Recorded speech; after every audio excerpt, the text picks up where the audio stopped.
Hello friends, welcome to blue ball classes. दोस्तों, एक बार फिर से आप सभी का बहुत बहुत स्वागत है ब्लू बॉल क्लासेस के इस ऑनलाइन यूट्यूब प्लेटफॉर्म पर, जहां मैं अंकित शर्मा एक बार फिर से हाजिर हूं प्रमुख सरकारी योजनाओं की सीरीज़ का एक और नया अंक लेकर। दोस्तों, इस सीरीज़ में हम उन सभी सरकारी योजनाओं के बारे में चर्चा करते हैं, उनके बारे में जानते हैं जो या तो चर्चाओं में रही है, न्यूज़ में रही है और जिनसे आगामी परीक्षाओं में प्रश्न आने की संभावनाएं बनी हुई है ना। फिर चाहे वो केंद्र सरकार की योजनाएं हो या राज्य सरकार की योजनाएं। और इसी कड़ी में दोस्तों, आज हम बात करने वाले हैं पीएम विश्वकर्मा कौशल सम्मान योजना के बारे में। दोस्तों, पीएम विश्वकर्मा कौशल सम्मान योजना जो है वो केंद्र सरकार की एक बहुत ही महत्वपूर्ण योजना है जो पिछले ही साल लागू की गई है। तो आइए आज की इस कड़ी में हम जानेंगे पीएम विश्वकर्मा कौशल सम्मान योजना क्या है, इसे क्यों लाया गया, इसे लाने का क्या उद्देश्य है तथा इस योजना का लाभ किन किन लोगों को मिलेगा, किस तरह से वो इसका फ़ायदा उठा सकते हैं और ये हमारी एग्ज़ाम के पॉइंट ऑफ व्यू से क्यों ज़रूरी है। तो चलिए दोस्तों, करते हैं आज की क्लास की शुरुआत। तो आइए दोस्तों, सबसे पहले हम जानते हैं कि पीएम विश्वकर्मा योजना आखिर है क्या। ओके, तो इसका पूरा नाम प्रधानमंत्री विश्वकर्मा कौशल सम्मान योजना है, जिसे हम आम बोलचाल की भाषा में पीएम विश्वकर्मा योजना के नाम से जानते हैं। इसकी घोषणा 15 अगस्त सन 2023 को प्रधानमंत्री नरेंद्र मोदी के द्वारा की गई थी और इसकी शुरुआत 17 सितंबर 2023 को प्रधानमंत्री नरेंद्र मोदी ने अपने जन्मदिवस तथा विश्वकर्मा जयंती के अवसर पर की थी। इसका लक्ष्य कारीगरों और शिल्पकारों का सशक्तिकरण करना है। दोस्तों, यदि बात की जाए पीएम विश्वकर्मा योजना की, तो इस योजना को लाने का मुख्य उद्देश्य जो है वो कारीगरों और शिल्पकारों का सशक्तिकरण करना है। जैसा कि हमने देखा, अगर हम इसका पूरा नाम देखें, प्रधानमंत्री विश्वकर्मा कौशल सम्मान योजना, यहाँ कौशल की बात की जा रही है, दैट मीन स्किल ना। वो सभी लोग जो किसी न किसी प्रकार के कौशल क्षेत्र से जुड़े हुए, स्किल वर्क से जुड़े हुए, जो अपना काम किसी स्किल के बेसिस पर करते हैं, यहाँ ये योजना उन सभी लोगों के लिए शुरू की गई है। फॉर एग्जांपल, यदि हम बात करें, जैसे एक कुम्हार है तो वो मिट्टी से बर्तन बनाने का कौशल रखता है। जो एक लोहार है वो लोहे को पिघलाकर उसे आकार देने का क्या रखता है, कौशल रखता है। वहीं अगर हम बात करें, हमारे समाज में हम कई प्रकार के ऐसे वर्क को देखते हैं जो किसी न किसी प्रकार के कौशल कार्य से जुड़ा हुआ है और उन्हीं को सशक्त बनाने के लिए इस योजना को लाया गया है। और यदि हम देखें तो जहां हम ब्रह्मा को सृष्टि का रचयिता मानते हैं, तो वही यह माना जाता है कि सृष्टि को रचने में यदि ब्रह्मा जी की सबसे ज़्यादा मदद किसी ने की है तो वो भगवान विश्वकर्मा ने की है। क्योंकि जितनी भी चीज़ें हम देखते हैं वो कहीं ना कहीं विश्वकर्मा के द्वारा ही बनाई गई है। इसीलिए उन्हें सम्मान देते हुए इस योजना का नाम पीएम विश्वकर्मा योजना रखा गया है।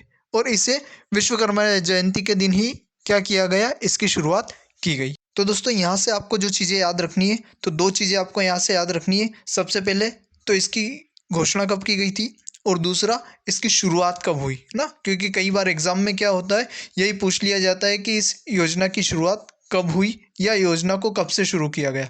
दूसरा जो आपको याद रखना है कि किन के लिए लाई गई है। तो ये जो योजना लाई गई है वो मुख्य रूप से कारीगरों और शिल्पकारों के लिए लाई गई है। ओके, अब अगर हम आगे बात करें तो जो पीएम विश्वकर्मा योजना है ये सूक्ष्म लघु और मध्यम उद्यम मंत्रालय के द्वारा शुरू की गई है, जिसे हम एमएसएमई के नाम से भी जानते हैं ना।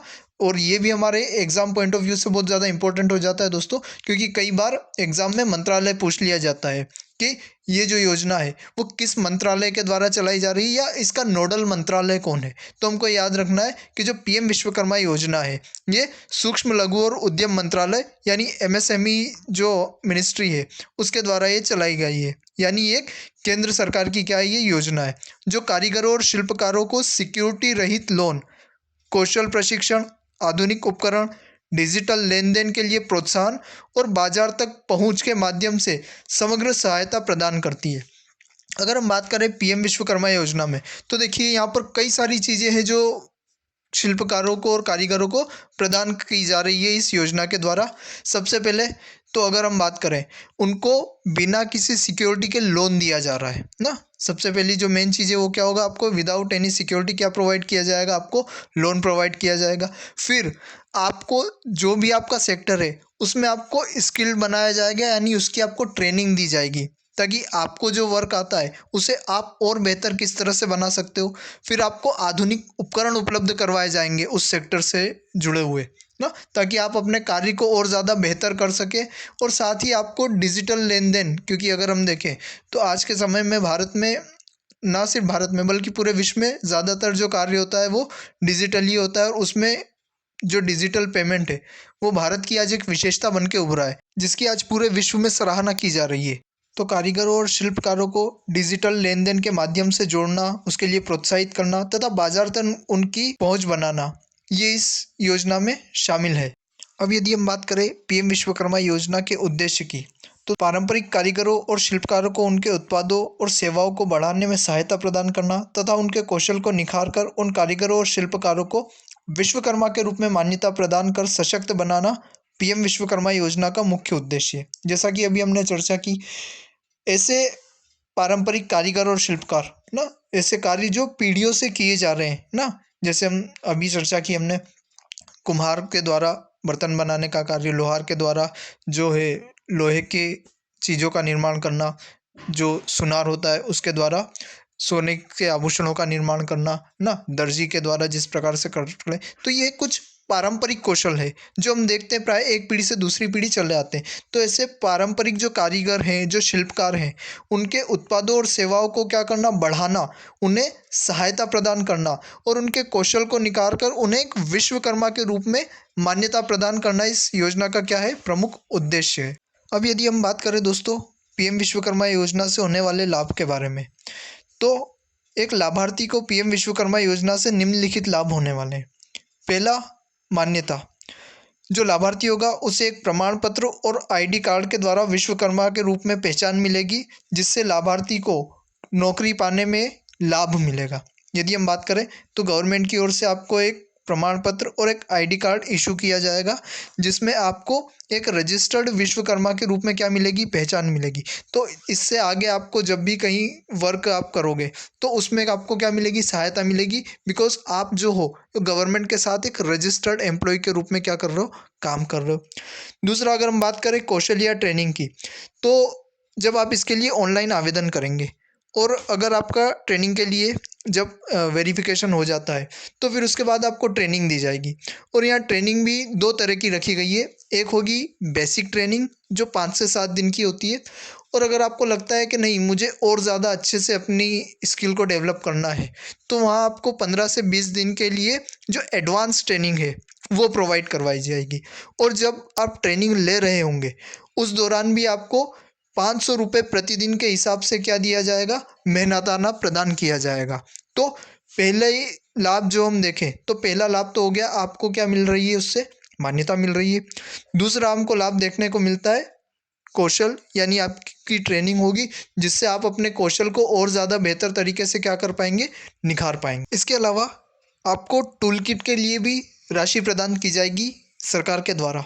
यानी जब आपका प्रशिक्षण पूरा हो जाता है तो जो भी लाभार्थी है उसे सरकार की ओर से 15,000 रुपये की राशि जो है वो आवंटित की जाती है, ताकि आप अपना जो व्यवसाय है या आपका जो कौशल है उस कौशल से संबंधित विभिन्न प्रकार के यंत्र, विभिन्न प्रकार के उपकरण, जिसे हम इंग्लिश में टूल किट बोल रहे हैं, वो खरीद सके, जिससे आपका काम और ज़्यादा आसान हो सके, आपको अपने काम को करने में सहायता मिल सके। इसके साथ ही लाभार्थी को 3 लाख रुपए तक का लोन भी प्रदान किया जाएगा जो बिना किसी सिक्योरिटी के होगा ना। यहाँ पर 3 लाख रुपए का विदाउट सिक्योरिटी लोन आपको प्रोवाइड करने की क्या रखी गई है, योजना रखी गई है। सबसे पहले आपको 1 लाख रुपए प्रदान किए जाएंगे जो आपको 18 महीने में लौटाने होंगे। और यदि आप पहली बार का जो लोन है वो तय समय में अदा कर देते हैं तो आपको दूसरी बार 2 लाख रुपए का लोन प्रदान किया जाएगा, और जिसके भुगतान के लिए 30 महीने का आपको क्या दिया जाएगा, समय दिया जाएगा। इस दौरान जो ब्याज की दर रहेगी ना वो 5% रहेगी। तो यदि अब तक के लाभों की हम बात करें तो सबसे पहले आपको विश्वकर्मा के रूप में मान्यता प्रदान की गई, फिर आपको ट्रेनिंग दी गई, फिर आपको टूल किट को खरीदने के लिए क्या प्रदान किया गया ना, राशि आवंटित की गई, और उसके बाद फिर आपको लोन दिया गया ताकि आप अपना खुद का बिजनेस क्या कर सके, स्टार्ट कर सके। लेकिन यहाँ पर भी अभी लाभ ख़त्म नहीं हुए ना। अगर आगे हम बात करें तो इससे जुड़े और लाभ हैं, जैसे अगर आप डिजिटल लेन देन करते हैं ना, डिजिटल लेन देन के लिए क्या प्रोत्साहन। तो यदि आप अपने जितने भी पेमेंट्स है उसमें अगर आप डिजिटल लेन देन करते हैं तो आपको बदले में कैशबैक मिलेगा ना, ताकि आप डिजिटल लेन देन को क्या दें, बढ़ावा दे सके। इसके अलावा जो लाभार्थी है जब वो अपना खुद का बिजनेस स्टार्ट करता है और जो प्रोडक्ट वो बनाता है तो उन प्रोडक्ट्स की मार्केटिंग के लिए आपको राष्ट्रीय विपणन समिति के द्वारा आपकी क्वालिटी जो मटेरियल है ना, उसके लिए क्वालिटी का सर्टिफिकेट आपको जारी किया जाएगा। ब्रांडिंग और प्रचार प्रसार में आपको सहायता प्रदान की जाएगी। ई कॉमर्स से कैसे आपको जुड़ना है, जो विभिन्न व्यापार मेले होते हैं ना, अपने प्रचार प्रसार को विपणन गतिविधियों यानी मार्केटिंग कैसे करनी है, इन सारी सेवाओं की भी आपको क्या दी जाएगी, जानकारी दी जाएगी। और इन सब से भी आपको जो राष्ट्रीय पोर्टल है उनसे जोड़ा जाएगा। तो ये सारे जो है एक लाभार्थी को क्या होने वाले हैं, इस योजना के द्वारा लाभ मिलने वाले हैं। अब दोस्तों अब हम बात करने वाले हैं कि आखिर इस योजना के लिए पात्र कौन कौन होंगे और कौन कौन इस योजना का फ़ायदा उठा सकते हैं।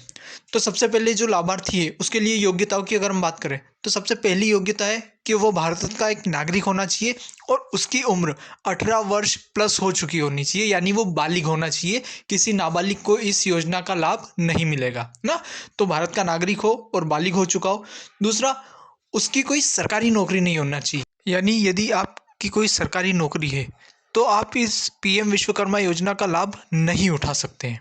उसके बाद यदि हम बात करें तो एक परिवार से केवल एक ही सदस्य इस योजना का लाभ उठाने के लिए क्या कर सकता है, आवेदन कर सकता है ना।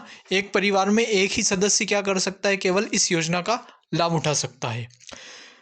जो लाभार्थी है वो सरकार के द्वारा तय किए गए 18 तरह के पारिवारिक जो परिवार आधारित पारंपरिक व्यवसाय है उनमें से कोई एक होना चाहिए, यानी जो सरकार ने तय किए गए हैं। उन्होंने एक सूची प्रदान की है 18 पारंपरिक व्यवसायों की। तो जो भी लाभार्थी इस योजना का लाभ लेना चाहता है वो उन 18 व्यवसायों में से किसी एक व्यवसाय से जुड़ा होना चाहिए, तभी आपको इस योजना का क्या मिलेगा, फ़ायदा मिलेगा ना। तो आइए अब एक एक करके देखते हैं कि वो व्यवसाय कौन कौन से हैं। सबसे पहला है बढ़ई, यानी जो लकड़ियों का काम करते हैं जिनको हम सुथार भी बोलते हैं। दूसरा, यदि आप नाव निर्माता है।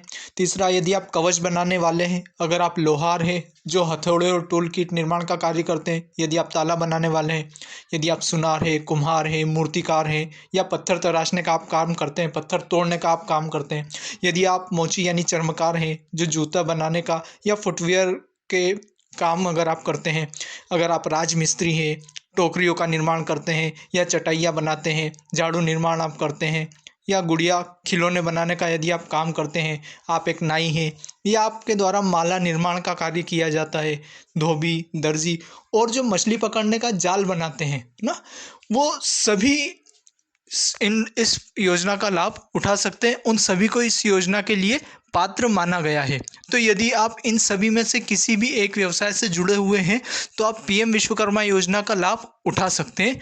जैसा कि अभी हमने जाना कि पीएम विश्वकर्मा योजना के लिए एक परिवार से केवल एक ही सदस्य अपना नामांकन करवा सकता है।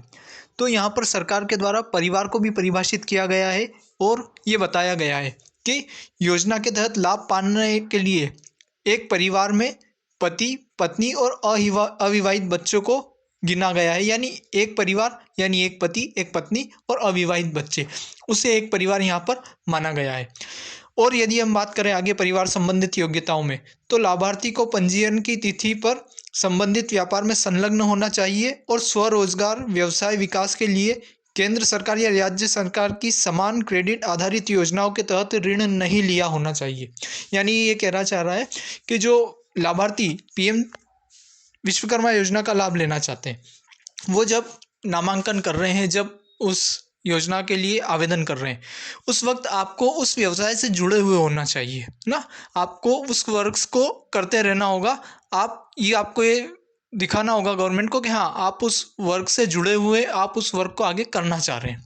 दूसरा, यहाँ पर एक चीज़ और आपको ध्यान रखना है कि आपके द्वारा पहले चाहे केंद्र की हो या राज्य सरकार की किसी और योजना का लाभ ना उठाया गया हो ना। यानी अगर आपने किसी और योजना के अंतर्गत पहले ऋण ले चुके हो आप, तो आपको पीएम विश्वकर्मा योजना का लाभ आपको नहीं मिलेगा। जैसे पीएम मुद्रा योजना, पीएम स्वनिधि योजना या स्ट्रीट वेंडर योजना। यदि आप किसी अन्य योजना का लाभ उठा रहे हैं तो आपको फिर पीएम विश्वकर्मा योजना का क्या नहीं मिलेगा, फ़ायदा नहीं मिलेगा, ये चीज़ आपको याद रखना। तो दोस्तों ये थी हमारी आज प्रमुख सरकारी योजनाओं की एक और महत्वपूर्ण क्लास, जहां हमने पीएम विश्वकर्मा योजना के बारे में जाना, उसके बेनिफिट्स, उसके लाभार्थी कौन हो सकते हैं, उसका क्या उद्देश्य है, और उसके बारे में हर एक महत्वपूर्ण पहलू जहां से एग्जाम में क्वेश्चन बनाया जा सकता है, उस पर हमने डिटेल से चर्चा करी। आई होप दोस्तों आपको ये क्लास पसंद आई होगी, तो इसे लाइक कीजिएगा, ज़्यादा से ज़्यादा दोस्तों के साथ इसे शेयर कीजिएगा, और आगे भी ऐसी ही क्लासेस देखते रहने के लिए चैनल को सब्सक्राइब कर लीजिएगा। धन्यवाद।